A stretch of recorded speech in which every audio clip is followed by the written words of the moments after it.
Now, the $60 billion that was announced in 2015,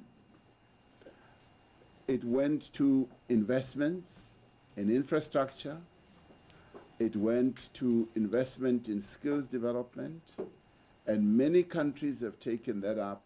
They are now improving their infrastructure. They are improving a whole lot of areas that impact on their own economies. And it is through investment in your economy that you are able to generate growth.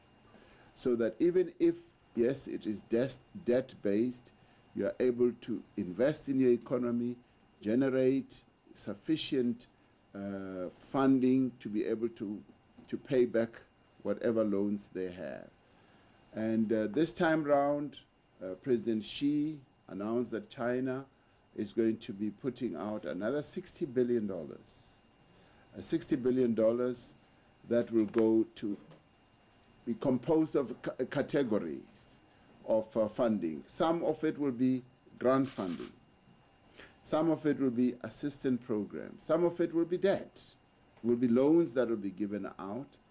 And it depends on various countries, on the strength of their own economies and on the strength of their own capability to pay back the debt. Now, in some cases, these are going to be investments in a number of projects. So the categorization should be left to the countries themselves. Now, I would say that rather than stand on the rooftop of some tall building somewhere in the world and criticize, it should be left to those respective countries themselves, how they want to participate in this funding that has been made available. Because some of it could be investments.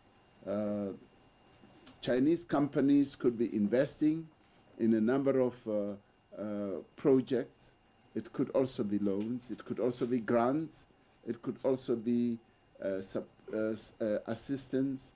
And so I say to those who are critical of this, they should first look at precisely how the categorization is going to work. Yes, many countries have debt. Even the very rich countries are also debt-laden.